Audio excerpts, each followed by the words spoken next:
یارو دیکھو نا، ایک میں ہوں جو کہہ رہا ہوں میلاد کرنا چاہیے، اور ایک وہ شخص ہے جو ریڑھی لگاتا ہے، مزدوری کرتا ہے بیچارہ، اور روزانہ 100 روپیہ بچاتا ہے، پھر وہ بچا کے پیسے جمع کرتا ہے، پھر وہ سال کے بعد کسی نعت خواں کو، قاری کو، کسی خطیب کو دعوت دیتا ہے، پھر وہ دریاں بچھاتا ہے، پھر حسب توفیق وہ روٹی پکاتا ہے، پھر وہ لوگوں کو پیغام دیتا ہے، نہ اس کی فوٹو آتی ہے، نہ وہ اسٹیج پہ بیٹھتا ہے، نہ اس کا اشتہار پہ نام آتا ہے، لیکن ایک بات تو پکی ہے نا کہ اس نے غربتوں میں رہ کے جب ذکر رسول کی بزم سجائی ہے تو یہ تو دعویٰ ہے نا کہ اس کی روح کا رشتہ ہے مدینے والے رسول کے ساتھ، اس کی روح کا رشتہ ہے۔ ہمیں اپنی نسلوں کو، بچوں کو بتانا چاہیے، اور پھر پوری دنیا میں جب آپ میلاد مناتے ہیں تو پیغام امن جاتے ہیں۔ پوری دنیا میں ایک دفعہ میلاد کی جلسے کو معمولی نہ سمجھے، میری طرف دیکھیں، جب آپ میلاد مناتے ہیں تو میری طرح کا بالکل چھوٹا آدمی بھی ہو تو یہ تو وہ بتاتا ہے نا کہ حضور کے آنے سے پہلے بیٹیاں ذبح ہوتی تھیں، یہ تو وہ بتاتا ہے نا غلام بکتے تھے، یہ تو بتاتا ہے نا کہ ماں باپ کی کوئی قدر ہے۔ یہ ہر جگہ ہوتا ہے کہ نہیں ہوتا؟ ہر میلاد میں، بلکہ کئی لوگ شکوہ بھی کرتے ہیں، لو جی ہر سال وہی بات چھیڑ دیتے ہیں، تو میں کہتا ہوں یہی تو بات ضروری ہے چھیڑنی۔ ہر آدمی یہ ہر سال یہ بات بتلاتا ہے نا کہ غلام بکتے تھے، ہر سال ہر آدمی یہ بات کرتا ہے کہ ماں باپ منڈیوں میں بیچے جاتے تھے۔ تو جب آپ ربیع الاول شریف میں میلاد مناتے ہیں نا تو نبی پاک کی تعلیمات نئے سرے سے پوری دنیا کے اندر پھیلتی ہیں، نئے سرے سے، نئے سرے سے۔ اور میں نے دیکھا ہے، میں نے ملک سے باہر بھی دیکھا کہ صرف ایک زبان میں نہیں، ہر زبان میں میلاد کے جب تذکرے چھڑتے ہیں، ہر زبان میں، تو پوری دنیا میں یہ پیغام جاتا ہے کہ یہ 12 ربیع الاول کے جو ایام ہے یہ پیغام امن کے ایام، یہ پیغام محبت کے ایام، یہاں عورتوں کے حقوق کی بات ہوگی، یہاں جانوروں کے حقوق کی بات ہوگی، یہاں ماں باپ کے حقوق کا ذکر ہوگا، یہاں پڑوسی کے حقوق کا ذکر ہوگا، یہاں بیٹی کی بابت بتایا جائے گا۔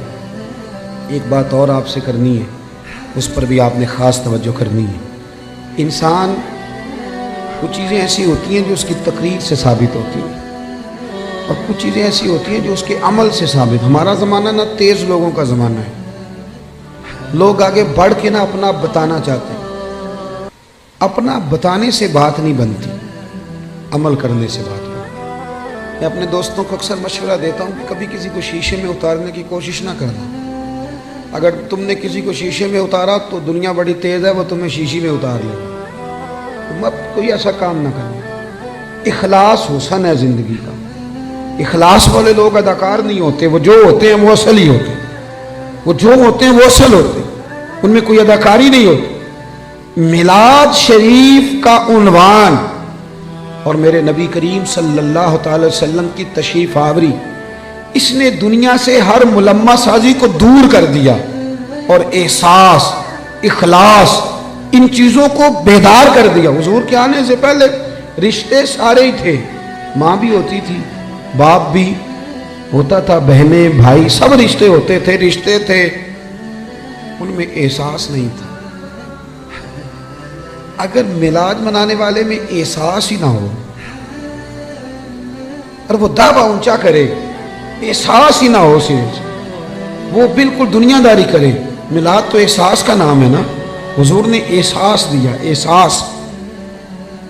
ہمارے یہاں کچھ رشتے ایسے ہوتے ہیں جن کا تذکرہ لوگ کرتے نہیں، شرماتے ہیں، جیسے میاں بیوی کا رشتہ ہے، اس انداز میں ماں باپ کے حقوق بیان کیے جاتے ہیں، اولاد کے کیے جاتے ہیں، اس رشتے میں بہت سارے لوگ بات کرتے ہوئے جھجکتے، حالانکہ یہ وہ رشتہ ہے جسے اللہ نے اپنی نشانیوں میں سے نشانی قرار دیا۔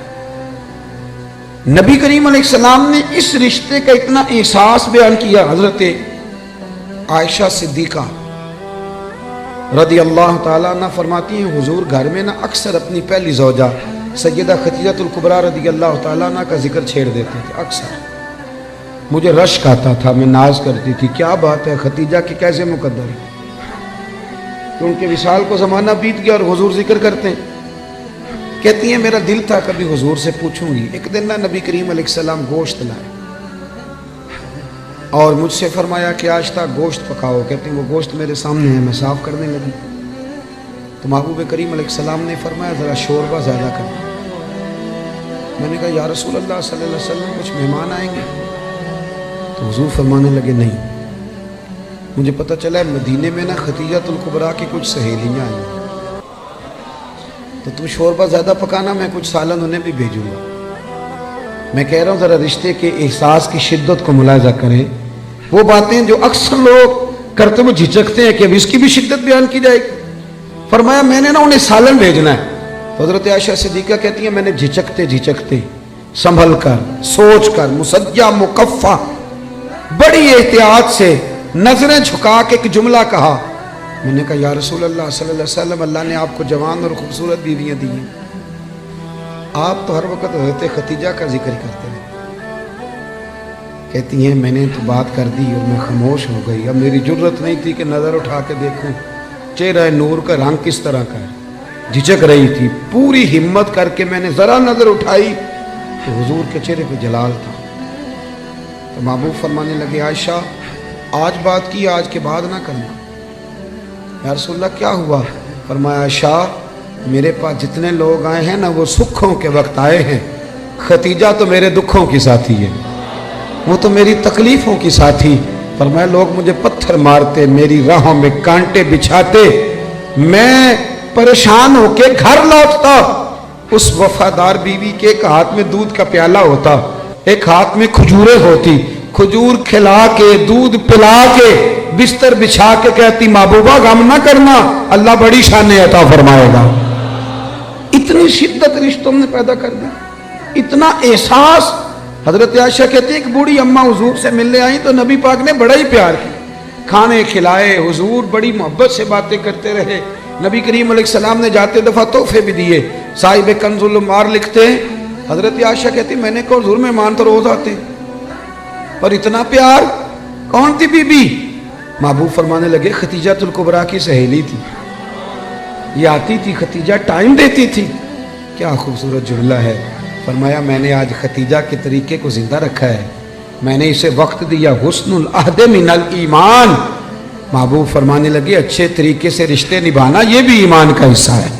او میرے دوست رشتوں کی شدت ہو، او یار چھوڑ، ایسے ہی تو باتیں سن سن کے ادھر ادھر سے اپنے سگے بھائی کا مخالف ہو گیا۔ بھائی سے پیار کر، بھائی سے محبت کر۔ میلاد کا معنی رشتوں میں حسن پیدا کرنا۔ ایک صحابی نے آ کے عرض کی یا رسول اللہ یہ میرا بھائی آپ کے پاس ہی بیٹھا رہتا ہے، مشکات میں موجود، سارے کام تو مجھے کرنے پڑتے ہیں۔ تو میلاد والے محبوب نے کیا خوبصورت جملہ کہا، فرمایا جا جا کے ڈیوٹی کر، رب جو تجھے رزق دیتا ہے نا وہ اس کی برکت سے عطا کرتا ہے۔ اتنا حسن پیدا کر دیا رشتوں میں، اتنا۔ او یار بہن کے لیے جو جذبات نبی پاک نے بیان فرمائے۔ حضرت شیمہ حضور کی رضائی بہن تھی، توجہ ہے میری بات پر؟ میں ایک شکوہ کر لوں آپ دوستوں سے ہلکا سا، بھائی نہ یاروں کو ٹائم دیتے ہیں، بہنوں کو نہیں دیتے، فون بھی نہیں کرتے۔ بہن پردیس میں نہ انتظار کرتی رہتی ہے کہ چلو کبھی بات کریں۔ میں آپ کو بڑی ذمہ داری سے کہتا ہوں، میرے ایک سنگی نے ایک دفعہ کہا کہ پیر صاحب میرے لیے دعا کرنا، تو میں نے اسے کہا یار میں تو مصروف آدمی ہوں، میں کوشش کرتا ہوں کہ یا اللہ جن جن نے دعاؤں کے لیے کہا سب کی قبول کر۔ کہنے لگا میں بڑا پریشان ہوں، نام لے کے کریں۔ میں نے کہا میں نہیں وعدہ کرتا، ہاں اگر تم نے صحیح دعا کرانی ہے نا رونے والی تو اپنی بہن سے کہہ،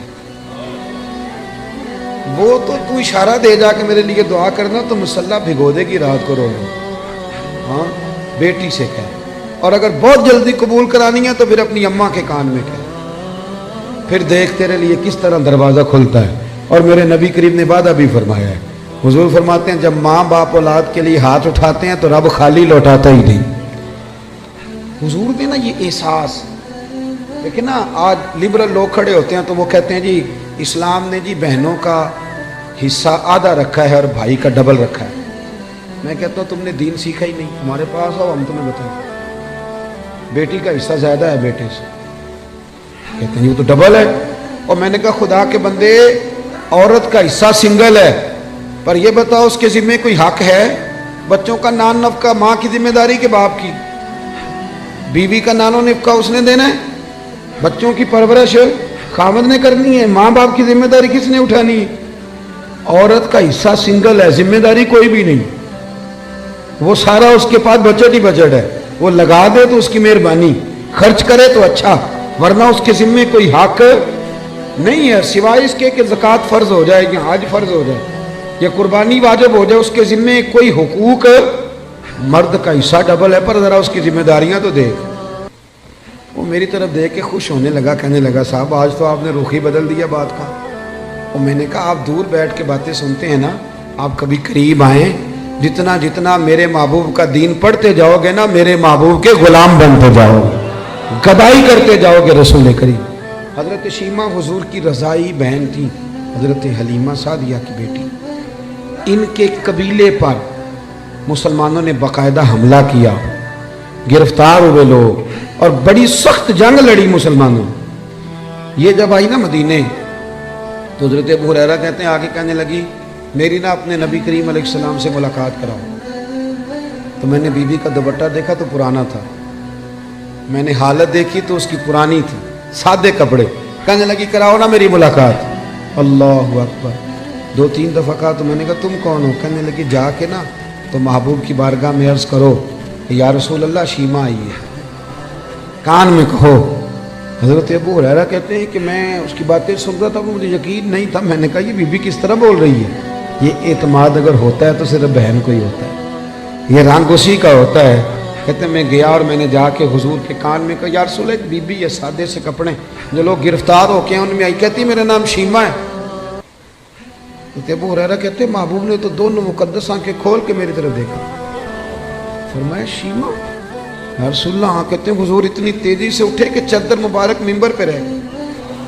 محبوب گھر لے گئے، کہا عائشہ کو بھی بلاؤ، فاطمہ کو بھی بلاؤ، سودا اور حفصہ کو بھی بلاؤ، میری ہمشیرہ آئی ہے۔ کھانے بننے لگے، خدمتیں ہونے لگی۔ سارا زمانہ ترستا ہے کہ مدینے میں کوئی کلی بن جائے، پر میرے محبوب فرمانے لگے شیمہ تو پسند کرے تو تیرے لیے مدینے میں مکان نہ بنا دوں، اگر تو کہے تو میرے پاس رہ جا میری بہن، یہاں رہ جا۔ حضرت عائشہ کہتی میں رو رہی تھی کہ محبوب اتنا پیار، اتنی محبت، وہ رضائی بہن کے ساتھ۔ میلاد تو احساس کا نام ہے، تیرے اندر احساس ہی نہ ہو اور تو خالی نعرے لگا کہ گھر لوٹ آئے، تو تو میلاد کو کیا سمجھا؟ تو مقصد تک کیسے پہنچا؟ میرے عزیز غور کرے۔ حضرت شیمہ کہنے لگی نہیں میں نے واپس جانا، اور میں ٹھیک ہے میں تیاری کرا دیتا ہوں۔ کہنے لگی اکیلی نہیں جاؤں گا، میرا جتنا قبیلہ گرفتار ہوا ہے سارا آزاد کرے۔ حضرت عائشہ کہتی ہیں پہلے جتنی بھی باتیں ہوتی تھی مشورے سے ہوتی، صحابہ کو بلایا جاتا، مشورہ کیا جاتا، لیکن ادھر بہن کے لب ہلے آزاد کر دیں، ادھر حضور نے مشورے نہیں لیا، فرمایا جا سارے ہی آزاد ہو، بغیر مشورے۔ احساس کا نام میلاد ہے، تھوڑا احساس۔ آپ یقین کریں کبھی کبھی بڑی دقت ہوتی ہے، محافل میلاد میں بڑی دقت ہوتی ہے، یار آپ احساس ہی نہیں کرتے، آپ سمجھ نہیں رہے چیزوں کو کہ یہ کس قدر خوبصورتی کا موقع ہے۔ پوری دنیا کے احساس کا پیغام اگر دیا جا سکتا ہے تو میلاد شریف کے نام پر دیا جا سکتا ہے، میلاد النبی کے نام پر۔ ایک بات اور کرتا ہوں بات سمیٹنے سے پہلے، حضرت ام ایمن رضی اللہ تعالیٰ، یہ حضرت عبداللہ جو محبوب کے والد گرامی ہیں، حضرت عبداللہ رضی اللہ تعالیٰ عنہ کی آزاد کردہ کنیز، حضرت آمنہ کی بھی انہوں نے خدمت، نبی کریم کو دودھ بھی پلایا۔ مکہ مکرمہ سے ہجرت کر کے لوگ مدینے آئے تو یہ بھی آئی تھی، تو جن لوگوں کو نبی پاک صلی اللہ علیہ وسلم نے بھائی بھائی بنایا تو انہوں نے پھر اپنی جائیدادیں آدھی دے دی تھی، آپ نے سنی ہوئی یہ بات۔ حضرت ام ایمن کو بھی ایک باغ ملا، جب خیبر کے علاقے فتح ہو گئے، بنو نذیر بنو قریظہ کی جائیدادیں آ گئیں، تو نبی پاک صلی اللہ علیہ وسلم نے صحابہ سے فرمایا کہ یہ جو مہاجر ہونا اب یہ تم جائیدادیں لے لو اور اپنے انصار بھائیوں کی زمینیں واپس کر دو۔ سب نے واپس کر دی۔ حضرت ام ایمن کو ایک باغ ملا ہوا تو حضور نے فرمایا آپ بھی واپس کر دیں، بوڑھی تھی، رضائی والدہ تھی، آپ بھی واپس کر دیں۔ کہنے لگی میں تو نہیں کرتی، میں تو نہیں کرتی۔ اب نبی پاک کو کوئی انکار کر سکتا ہے؟ میں نہیں کرتی، مجھے تو پیار ہو گیا۔ حضرت عائشہ صدیقہ رضی اللہ تعالیٰ نے کہنے لگی ام ایمن آپ حضور کو انکار کر رہی؟ محبوب فرمانے لگے عائشہ آپ بیچ میں نہ بولیں، میں جانوں اور ماں جانے۔ حضرت عائشہ کہتی ہیں میں اس حسن کے قربان جاؤں، حضور منا رہے ہیں نبی کریم، اللہ کرے آپ کو سمجھ آئے۔ یہ جوان بچوں کو میری بات، کبھی کبھی اماں کو منایا کرو، اور یار کبھی کبھی والد سے کہا کرو کہ ابا جی بیٹھو موٹر سائیکل پہ، سردیوں کے کپڑے نہ لے کے آئے۔ کبھی کبھی اماں سے کہا کرو کہ اماں جی آج میرا دل کرتا ہے، میری مرضی کا کھانا بناؤ اور کھانا نہ میرے آنے تک دونوں مل کے کھائیں. اس احساس کا نام میلاد ہے. نبی کریم صلی اللہ علیہ وسلم جناب ام ایمن کو منانے لگے, اماں دے دے, سب نے دے دیا. کہنے لگے مجھے پیار بڑا ہو گیا, اتنے سال بیت گئے, مجھے اس باغ سے پیار ہے. حضور حضرت ام ایمن کو ساتھ لے کے گئے, پہلے ایک باغ دکھایا, کہنے لگی میں نہیں یہ لیتی, پر دوسرا دکھایا یہ بھی نہیں لیتی, چوتھا باغ دکھایا تو کہنے لگے یہ ملے تو میں دے دوں گی. محبوب فرمانے لگے الحمدللہ الحمدللہ, انصاری کا باغ بھی واپس ہو گیا ہے اور میری اماں بھی راضی ہو گئی. دونوں بات تھوڑا سا نا پیار. آپ یقین کریں اس طرح لڑتے ہیں لوگ چوکوں اور بازاروں میں, اتنی گھٹن ہے اور بڑے پریشان ہیں لوگ, بڑی دقت ہے. وجہ صرف اتنی ہے کہ وہ جو احساس ہے نا کہ میں ہوں اور اس کے بعد پھر دوبارہ میں ہوں, یہ کبھی ختم ہو جائے نا. اور سب نے کوئی نہ کوئی بات اوڑھ لی ہے. میرے بھی ذہن میں آ گیا کہ میں پیر صاحب ہوں, میرے بھی تو مرید ہیں نا, میں بھی ایک ادارے کا صدر نشین ہوں, مجھے بھی ماننا چاہیے. اس سے تھوڑا نکل آئے, تھوڑا احساس پیدا کریں, عزت دینی شروع کر دیں. اب یقین کریں معاشرے میں ہر بندہ باعزت ہو جائے, پیار کرنا شروع کر دیں. آپ یقین کریں معاشرے سے ساری نفرتیں ختم ہو جائیں. آپ ایک دوسرے کو خوشبو بانٹنی شروع کر دیں. یقین کریں ہر تعفن, ہر بیماری دور ہو جائے گی. ہمسائے کا دروازہ صاف کرنے کا ارادہ کر لو, اللہ کریم ہمارے گھروں کو بھی صفائی عطا کر دے گا.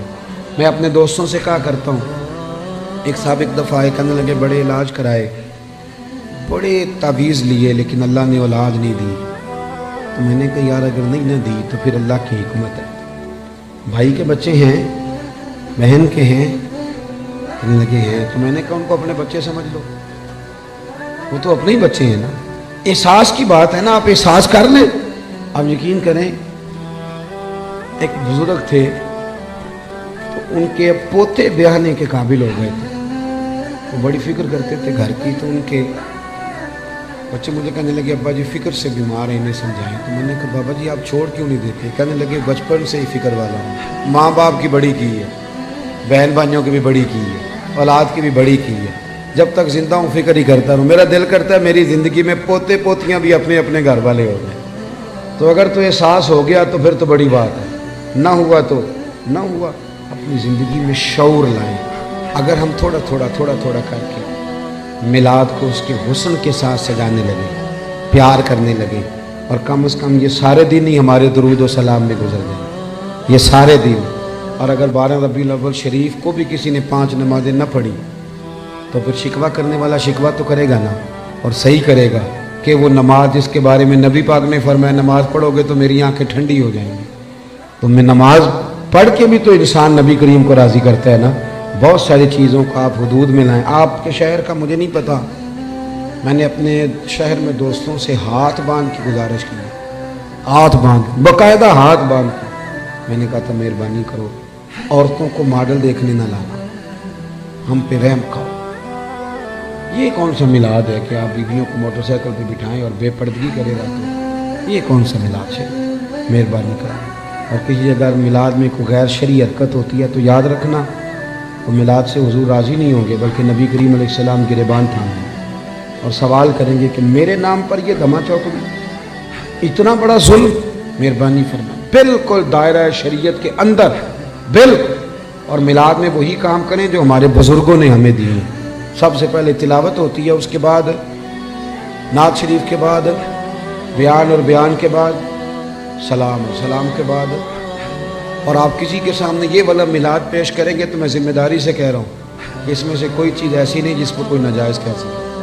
نہ قرآن پڑھنا ناجائز ہے, نہ نعت پڑھنا, نہ تقریر کرنا ناجائز ہے, نہ محبوب پہ درود و سلام بھیجنا, کوئی ایسی چیز نہیں. لیکن بہت اندر رہ کے, اور وہ جو لوگ سیاستدانوں کے نعرے لگاتے ہیں اور سیٹھوں کے جلسوں میں جاتے ہیں, ان سے بھی میری گزارش ہے کہ اگر وہاں کے لیے وقت نکل سکتا ہے تو پھر مہربانی کرنا میلاد کے جلوس میں بھی سب سے اول صفوں میں نظر آنا, اول صفوں میں نظر آنا, اور میلاد کی محفلوں میں بھی ذرا آگے آگے دکھائی دینا. دعا کرتا ہوں جو میں کہہ سکا اللہ قبول فرما لے, جہاں ہم بھول گئے اللہ ہم سے درگزر فرمائے.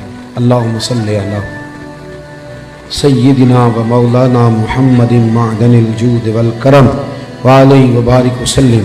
اللہ ہمارا حاضر ہونا قبول فرما, دین کے کاموں میں اخلاص عطا فرما, ریاکاری، بناوٹ، تسنع، ذاتی شہرت، ذاتی مفادات سے محفوظ فرما، ہمارے گناہ معاف فرما، ہماری غلطیوں سے درگزر فرما۔